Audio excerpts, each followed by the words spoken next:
Union News, the 23rd of April 2023. Welcome to Union News, the podcast that brings you news of the UK labour and trade union movement.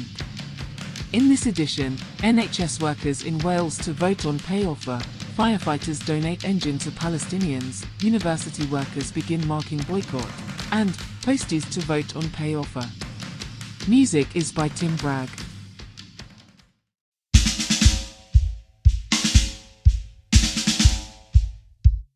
Firefighters donate engine to Palestinians.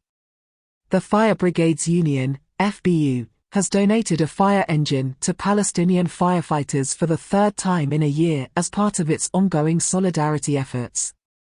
The FBU has also trained hundreds of Palestinian firefighters in Scotland and sent firefighting equipment to several cities in Palestine. Ian Morris of the Scottish Fire and Rescue Service said surplus or reusable assets and equipment should be shared to support firefighters around the world.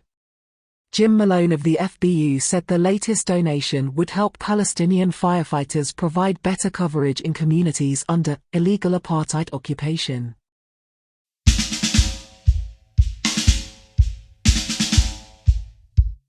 University workers begin marking boycott. Workers at 145 universities in the UK have started a marking and assessment boycott in their ongoing fight over pay, equalities, and pensions. Despite attempts by the General Secretary of UCU Union, Joe Grady, to delay the boycott, members voted to keep up and escalate action at a higher education special sector conference. The conference also passed a motion calling for greater democracy and organisation among rank-and-file members, including fortnightly branch delegates meetings or national strike committees.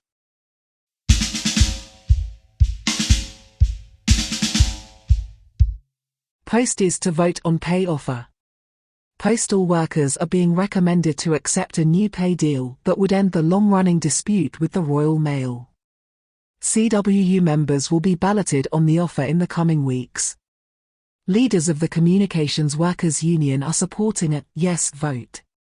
The deal includes a real terms pay cut over 3 years. There would be no improvement on the 2% that was forced on workers last year, and which they voted to strike against. Starting from April this year, there would be a 6% increment, along with a lump sum payment of £500 that would not be included in workers' regular wages. However, the following year, they would have to settle for a paltry 2% rise. On a more positive note, the deal includes a profit-sharing scheme dependent on profits, where the first 20% of profits are shared out among workers as an annual bonus. Of course, this is dependent on the business making profits and cannot be relied on in the same way as a wage increase. Nonetheless, offering profit sharing as part of a bundle of incentives and rewards is something to be generally welcomed. But make no mistake, this is a deal which, even leaving aside the low pay offer, has parts which should worry workers. The deal assures that there will be no mandatory layoffs, but only until April 2025. Beyond that date, there will be a reassessment where the management will likely push for more job cuts. Some positions, particularly in airport locations, are already at risk as the management plans to decrease mail flights. Affected workers will need to either take up positions in other areas or opt for voluntary redundancy.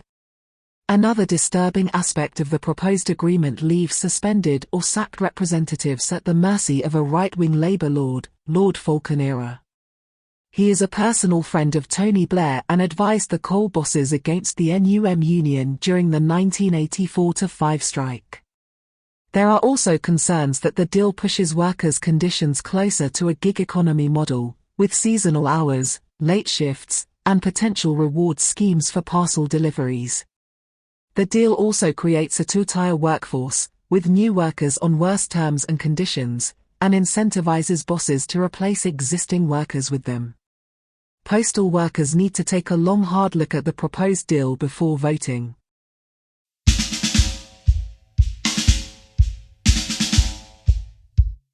And finally, help build Union News. Join active minority that gets things done. We have discussed the need for an alternative mass media that supports trade unions and workers multiple times. Our current efforts include producing union news in audio and print formats on a weekly basis. However, our goal is to establish a professional multimedia operation in the future. This requires attracting a disciplined and active minority that can take action. Our aim is to challenge the capitalist media's lies and hypocrisy and fight for the hearts and minds of working families in the UK. We have taken a few small steps in the right direction. For example, we are developing a network of local volunteer correspondents who provide us with regular labour and trade union-related news and content, including articles, photos, videos, and interviews. We appeal to more people to join us and contribute to this essential task. Even sending in one news story per week would be highly appreciated. Please give it some thought and become part of our growing network of local volunteer correspondents. Apart from local correspondents, we also need volunteers to report on news specific to their trade and profession, including both blue and white-collar workers. We welcome news from both the office and shop floor. Help us build a disciplined and active minority that gets things done. Contact us today by emailing unionnewsservice@protonmail.com.